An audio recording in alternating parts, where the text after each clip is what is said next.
Scotland is your name in the book of life. And I'm here to sound the shofar over this place. Because one day the Lord himself will descend from heaven with a voice of an archangel and with the trump of God. And today we're sounding the alarm of heaven. And it's going to sound this way. Hallelujah.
The sound of an awakening and the sound of repentance that the Lord is releasing in these last days.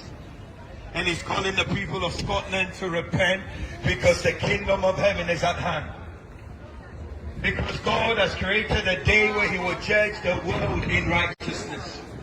And as you heard this song, we were speaking and saying, is your name written in the book of life?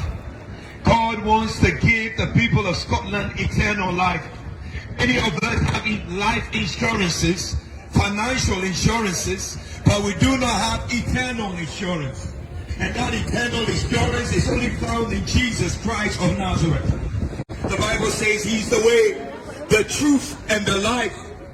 All other lives, in finances, in sex, in sin, in many other vices that we think this is life, is only life terminal. But in the life of Christ that was revealed via the cross, we can receive the life. The Bible says the wages of sin is death, but the gift of God is eternal life through Jesus Christ of Nazareth. And today we come preaching Jesus. We come lifting up the name that is above every name. The name by which when demons hear they tremble. The very name by which people do not want to hear. The very name that was sent to save humanity. The Bible says, whosoever will call upon the name of the Lord, they will be saved. You can call the name of Baal, Buddha, Krishna, Muhammad. But when it comes to eternal life, because they do not have access to that life, they cannot give it. You see, you cannot give what you don't have. And you can have this by being born again. And because it's been given to us by this gift through Jesus Christ, I can also share it. And today I'm not sharing bad news but good news. This good news is the truth. The Bible says you will know the truth and the truth will set you free. The truth does hurt, it does offend, it does disturb, but the truth does not harass. The truth doesn't destroy. The truth does not cause an alarm and distress so you can release or charge me with social public disorder.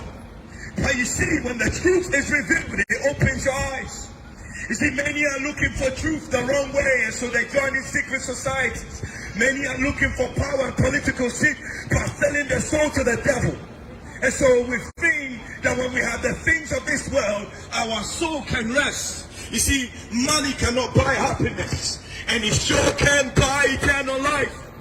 And so the thing that could buy eternal life was the very thing God gave us. You see, we've studied John 3:16 religiously, but we've not really got the revelation of John 3:16. That how God so loved the world that he sent Jesus Christ of Nazareth, promised by the prophet to Abraham, that he knew the seed of God would be revealed and he will save the nation. It says, indeed shall the families of the earth be blessed.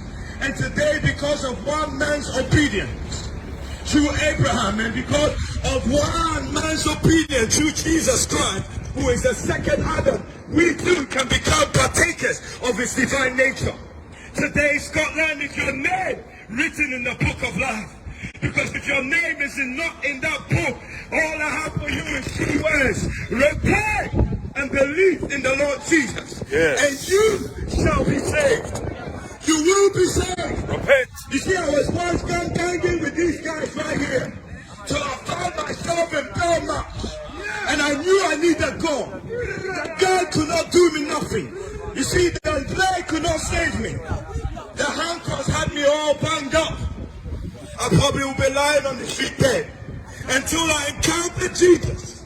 Many have encountered buildings, many have encountered religion, but many have not encountered the one true God and his Son whom he has sent, and his Son whom he has sent to shed his blood for the atonement of our sins.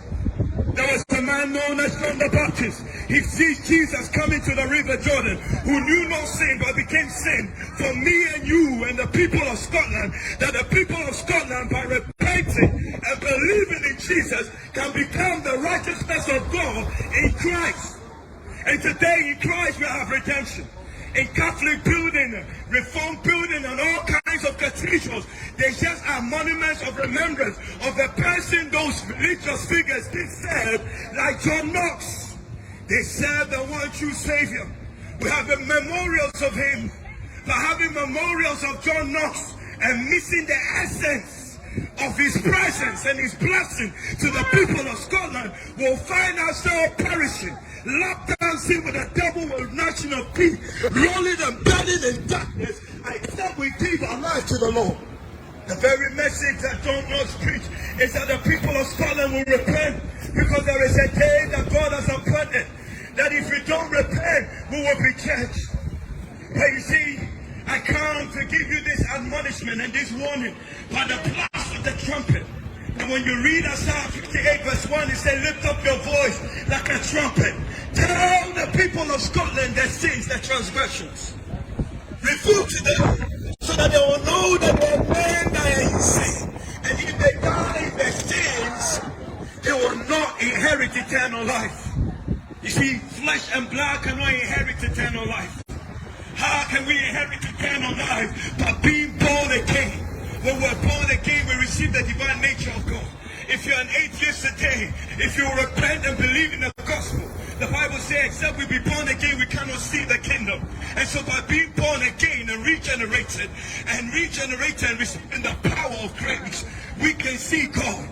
As much as I was born in the United Kingdom, I'm giving an N a number. But when man is born again, God doesn't give you a number.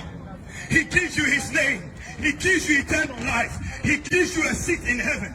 By the revelation of Ephesians, we find ourselves sitting and dining with Christ, reigning with him, receiving spiritual blessings in heavenly places, far above principalities and powers. Today I have a question for Scotland. Repent! Because the kingdom of heaven is at hand. And except we repent, we'll likewise perish. Repentance is not just standing away from your sins, but it's standing away from your sins and pursuing Jesus. There are kinds of religious repentance you might find in Hinduism, you might find in Buddhism, you might find it in Islam. It's a turning away from sin and following man.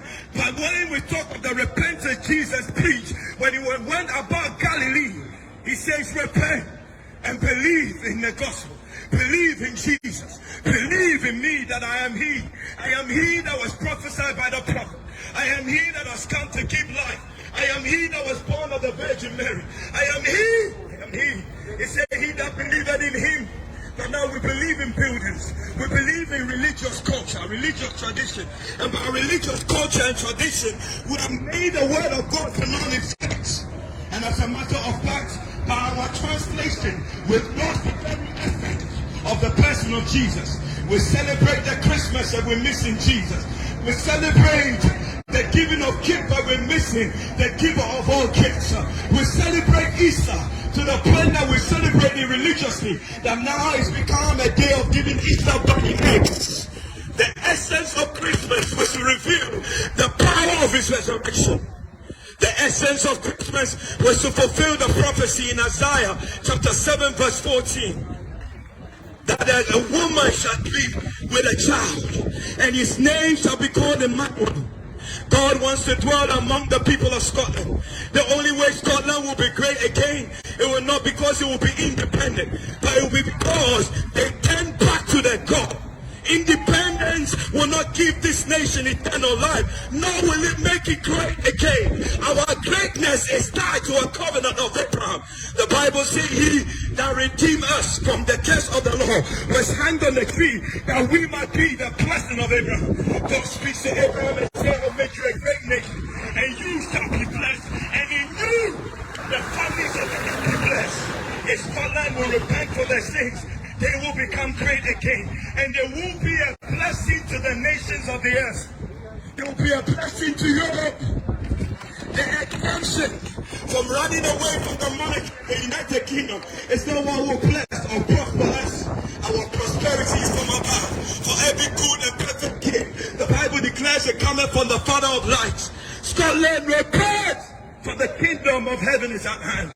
And as I release the sound of awakening, now I'm limited time, but in this time when I'm releasing this sound, my question to Scotland, are your name in the book of life? Because Jesus is coming again. Yes. And when he's coming to judge. Yes. There is an emerging kingdom, and it's not the kingdom of the earth, but it's the kingdom of God. As I come to the end of my message, the ABCD of eternal life.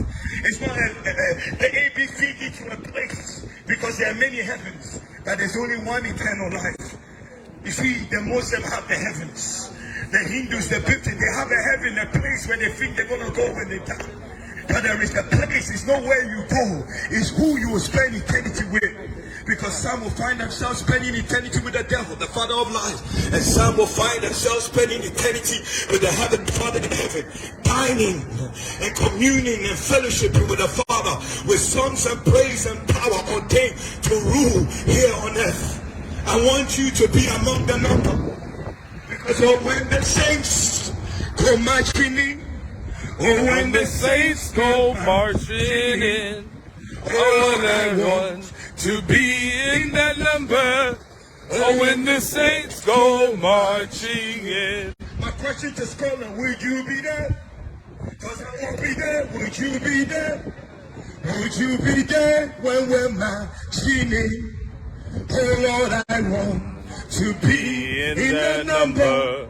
Oh, when the saints go marching in. You see, in heaven there's no nationality, no ethnic religion. There's not going to be those who are Muslim, Christian, none. Those who are sons of God. You're either a son of God or a son of the devil. Yes, sir. And those whose name are in the book of life are sons of God. Yes, sir. We're sons of God not because of our skin color or the birth of our geographical location. We're not justified by the birth of our geographical location or our skin color or the color of our eyes. We're identified to be favored by God by being born again and receiving his divine nature and being a partaker of his wealth and being co-heirs with him. Repent! Repent from your irreverence. Repent from your oppression. Repent from your lies, your extortion. Repent from your religious hypocrisy. Repent from your immorality. Repent from your homosexuality and your lesbianism. The Lord is saying, repent, for the kingdom of heaven is at hand. Repent, Scotland, for this is the day of salvation. Hallelujah. As I blow this trumpet, I want you to remember the Lord is coming again with 3 trumps. With the trump of God, the dead in Christ will be sucked up. With the great trump, the Bible says that we will see him with clouds of glory, and all eyes will see him. That day, if you're an atheist, by the blast of the great trump, your eyes will be open to see the true God, the one true God, and his Son whom he has sent. And by the last trump, the Bible says we shall all be changed. Our bodies will be transformed. You either receive an incorruptible body to dwell in hell, or receive an incorruptible body to be with the Lord Jesus. And today I end my message with a blast of the shofar. I say, Scotland, repent, repent, for the kingdom of heaven is at hand. Hallelujah. Amen.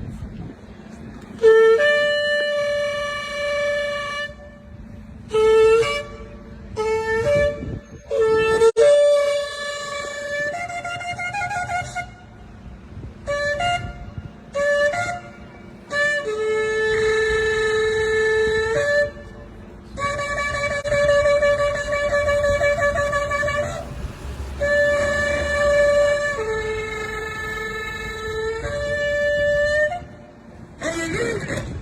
Your prize coming. For the kingdom of heaven is at hand.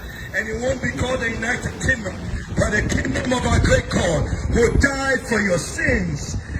Hallelujah. Amen. Glory to God. Glory to God. Go ahead, bro.